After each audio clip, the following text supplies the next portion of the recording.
Hello all, welcome to a third lecture in week 3, dealing with child abuse in the 19th century. Did you know that at one time society did not have an agency or protocol for charging an adult with abusing a child? Did you know what role the Society for the Prevention of Cruelty to Animals had in raising awareness of child abuse? Well, let's take a look.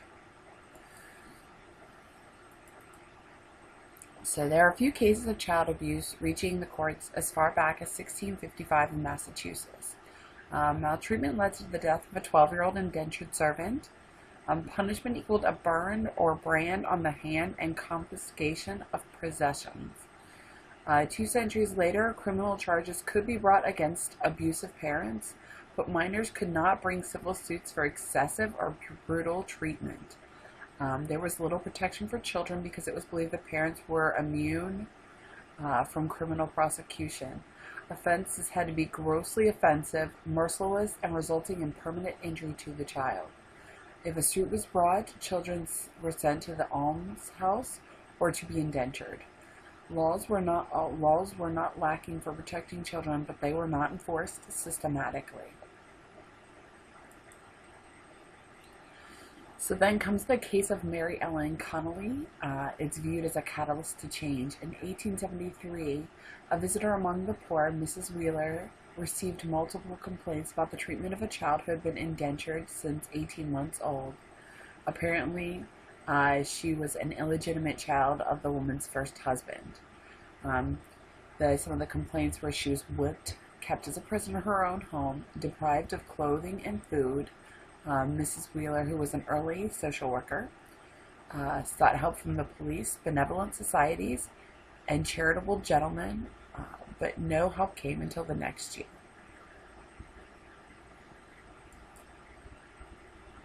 And that came through the SPCA. Mrs. Wheeler thought of the SPCA, but was hesitant about approaching them until the comment, "The child is a small animal, surely." The head of the SPCA,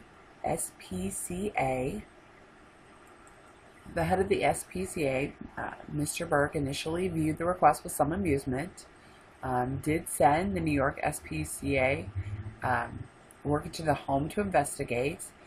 Visit resulted in removing the child from the home, and they alerted the New York Times to the situation. Removal was based on a special warrant.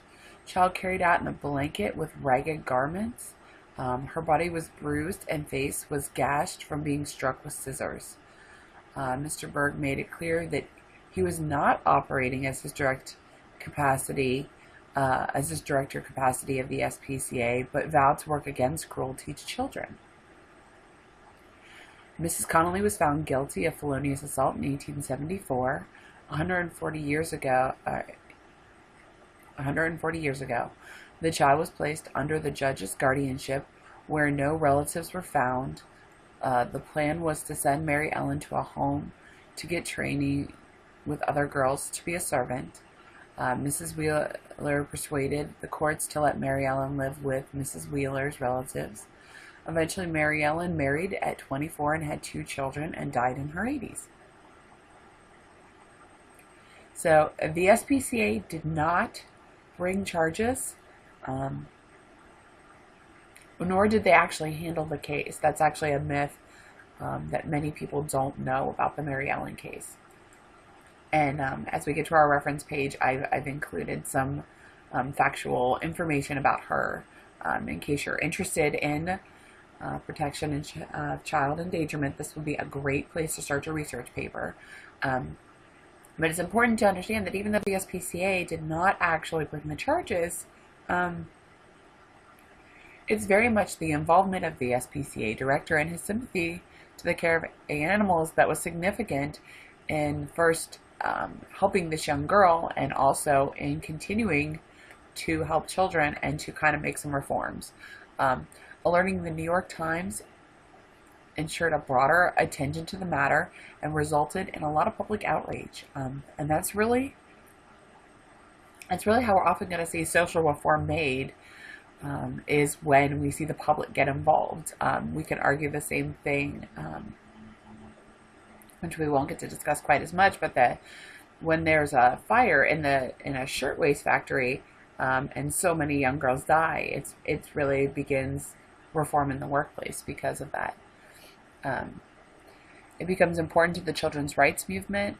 Massachusetts for Society for the Prevention of Cruelty to Children was established in 1878. So you can see that's just 4 years later. And by 1880, there were 34 such societies in the U.S. So you can't underrate how important this very small incident in this life of this young girl was to the continued protection of children and to help guarantee some of their rights to a safe, healthy environment.